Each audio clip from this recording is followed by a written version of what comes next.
di situ.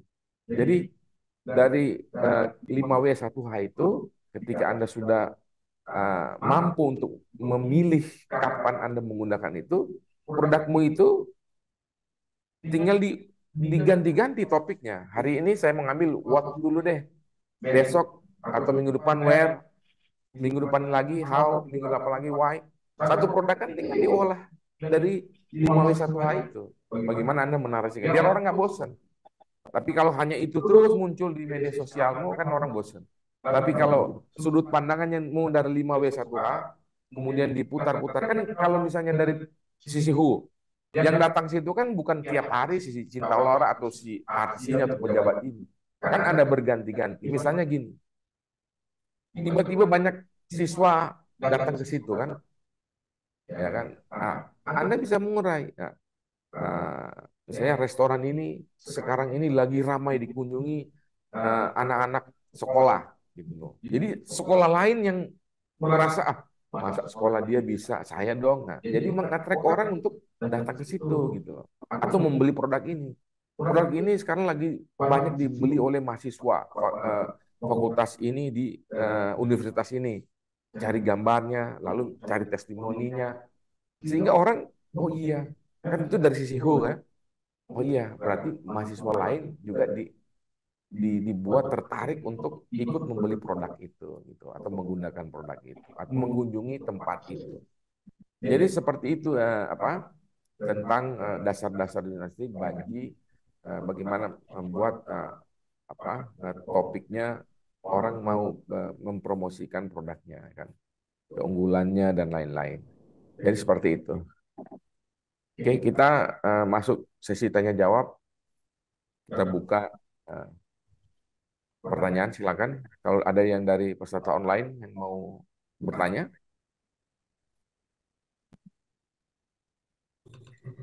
ada yang mau bertanya, silakan. Ya, baik Bapak. Ini Ya. mungkin pertanyaan dari saya mewakili bagi Bapak Ibu yang bergabung di sini. Di sini ada dua pertanyaan. Untuk Ya. pertanyaan yang pertama, bagaimana menjaga konsistensi dan kualitas dalam perencanaan dan penulisan artikel? Lalu untuk pertanyaan kedua, bagaimana menghindari plagiarisme dalam penulisan artikel yang direncanakan? Terima kasih, Bapak. Ya, suaranya kok. Nggak kedengaran ya? Oh, Maaf. ya. Halo, tes Bisa tes. diulang? Sudah terdengar? Ulangi lagi, Saya, Wi. saya, Ya. oke, ulang. Oke, baik. Baik, Diulang Pak. lagi pertanyaannya, soalnya saya kecilin audio di. Baik, Pak. Untuk pertanyaan, ini ada dua, Pak. Untuk pertanyaan yang pertama, bagaimana menjaga konsistensi dan kualitas dalam perencanaan dan penulisan artikel? Untuk pertanyaan kedua, bagaimana menghindari plagiarisme dalam penulisan artikel yang telah direncanakan, Bapak? Oke, baik. Terima kasih. Pertanyaan yang menarik ya. Kalau menurut konsentrasi perencanaan ya, kan perencanaan itu berarti Anda merencanakan membuat sebuah narasi tulisan ya. Nah, tentu merencanakan membuat tulisan itu kan berdasarkan topik dan sudut pandang serta narasumber. Konsistensinya berarti terkait dengan produk itu kan mau ditulis narasi bahwa produk ini akan di,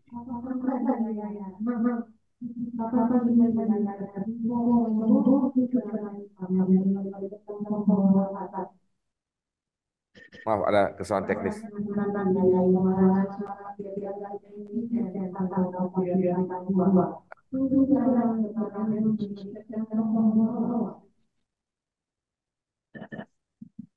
Baik, ada sedikit kesalahan teknis. Nah, jadi konsistensi untuk membuat perencanaan itu bahwa eh, kita kan eh, menentukan dulu sudut pandang itu, berarti kemudian dengan merencanakan eh, narasumber-narasumber yang akan diulas. Nah, konsistensinya terkait produk itu tentu, ya kan. Kalau misalnya kita lagi mengurai produk ini, ya itu terus yang harus konsisten dilakukan apa perencanaan, tapi produk itu yang tetap menjadi satu topik utamanya. Bahwa sudut pandangnya nanti akan diurai secara berbeda, ya kan? Tapi topiknya itu pasti tetap masuk ke apa yang akan kita promosikan, kan begitu. Itu aja. Nah, kalau pertanyaan kedua terkait dengan bagaimana mengatasi plagiarisme, orang mungkin kalau kita menulis itu, kalau dari sisi produk kita kan kita nggak mungkin melakukan plagiarisme ke orang lain. Yang pasti bahwa yang kita urai itu, kita ulas itu tentu kan terkait dengan keunggulan produk itu. Nah, kecuali produk itu apa namanya ada unsur kesamaan dengan produk-produk yang ada. Nah, mungkin orang nggak bisa menuduh, oh itu sama, oh itu plagiat, bukan.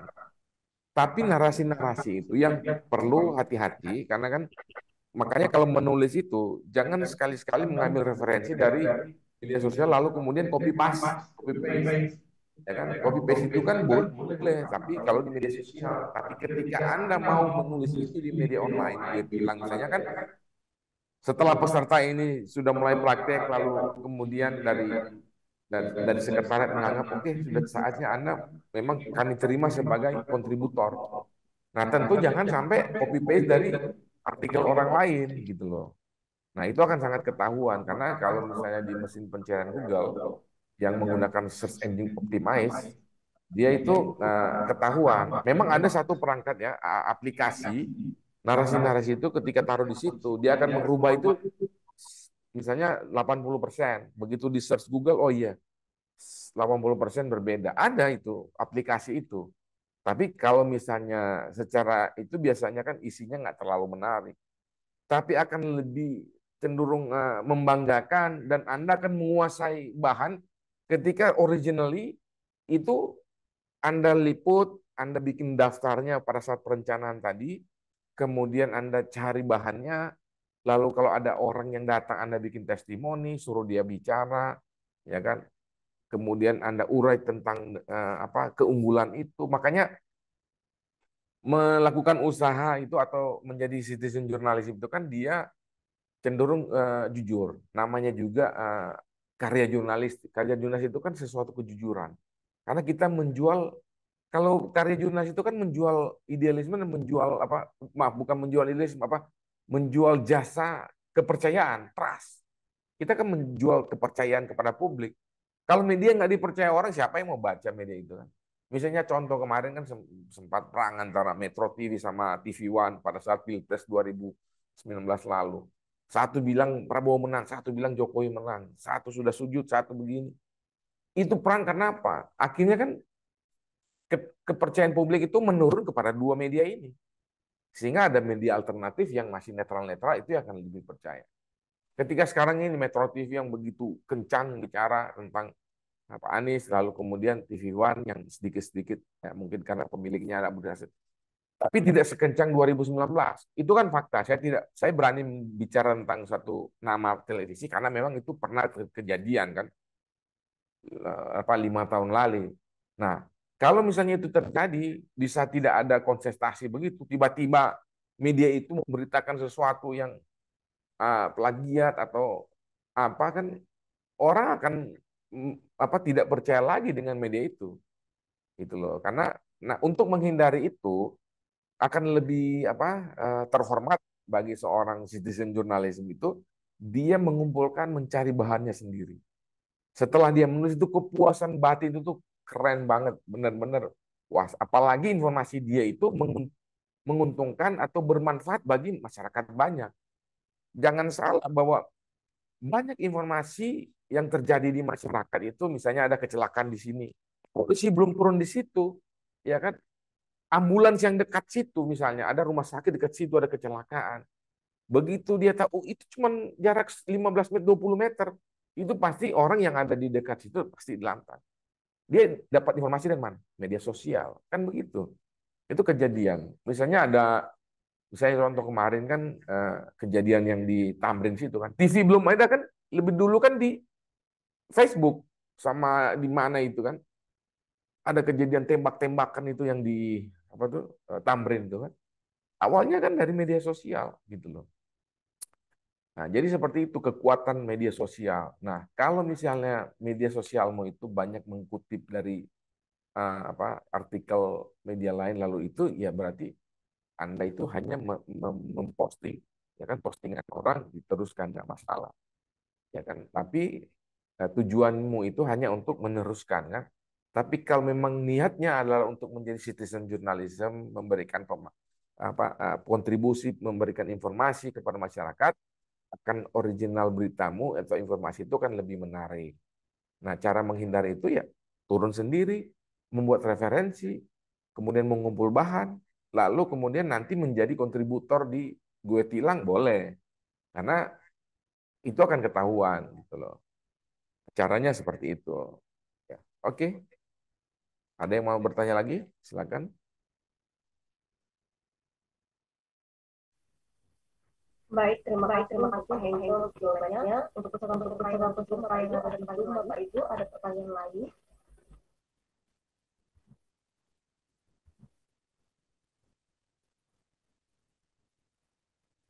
Oke, masih ada lagi yang mau bertanya?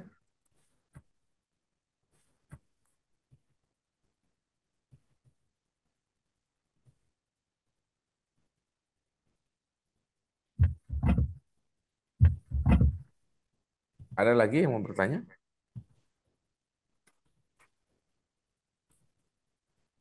Sudah tidak ada lagi kali. Apakah ada pertanyaan, Bu? Apakah ada pertanyaan, Bu? Kalau sudah tidak pertanyaan, berarti kita sudahi pertemuan pelatihan siang sore hari ini ya.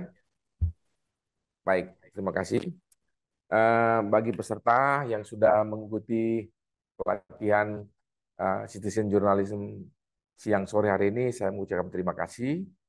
Dan bagi teman-teman sahabat Belusukan Online dan Gue Tilang yang setelah ini diupload di YouTube, yang akan menonton materi ini, semoga ini bermanfaat dan ini menjadi satu kontribusi kami dari Belusukan Online dan Gue Tilang untuk mengedukasi masyarakat, dan akan menjadi syukur bagi kami kalau kemudian di pelatihan-pelatihan berikutnya akan semakin banyak teman-teman mahasiswa, pekerja, citizen jurnalis yang mau menjadi kontributor di Gue Tilang. Kita akan latih dulu lewat Belusukan Online hari ini, besok, dan seterusnya. Ketika ini sudah diupload dan Anda ikut menonton materi ini lalu tertarik, ya kan, dapat nanti menghubungi nomor telepon yang tertera di channel YouTube Belusukan Online khusus untuk materi ini. Karena kami akan secara berkala membuat pelatihan-pelatihan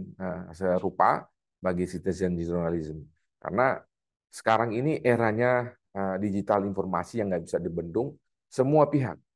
Nah, sehingga kami memandang penting bahwa peran citizen journalism untuk mencerdaskan kehidupan bangsa, memberikan informasi, berkontribusi dalam membantu masyarakat mendapatkan informasi-informasi yang aktual, yang terpercaya, mendalam.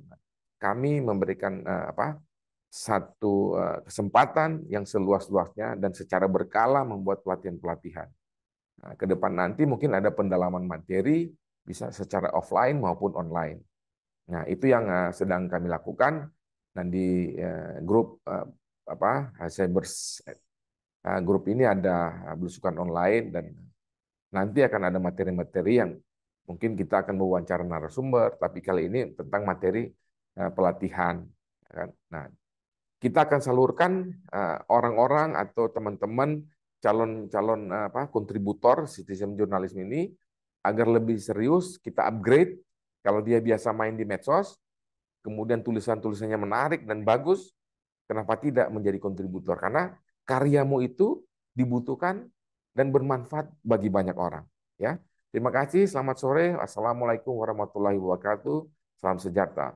Sampai jumpa pada program berikutnya. Terima kasih. Kita ada sesi dokumentasi dulu. Oke, silakan. Di sini ada tiga slide. Baik, untuk yang slide pertama, kita boleh dulu. On cam, please. Untuk Mbak Ruli,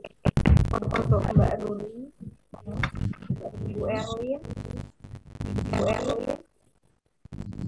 Kameranya kebalik tuh. Ibu Marsina, kameranya harus ngadep ke itu kamera belakang kali yang Mars Roa itu. Kan iya.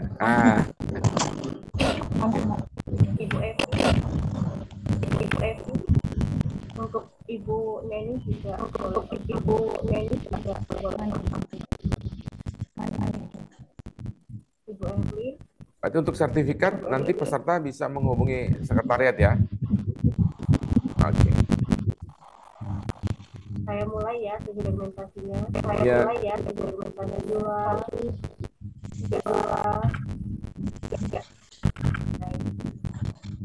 slide dua, slide dua, tiga. Slide kedua sekali lagi. Satu, dua. Oke, terima kasih. Satu, dua. Saya izin live ya. Terima kasih. Jangan lupa isi absen. Terima kasih. Jangan lupa isi absen. Oh iya. Terima kasih untuk Bapak Ibu atas partisipasinya. Bapak Ibu atas partisipasinya. Kami pamit undur diri.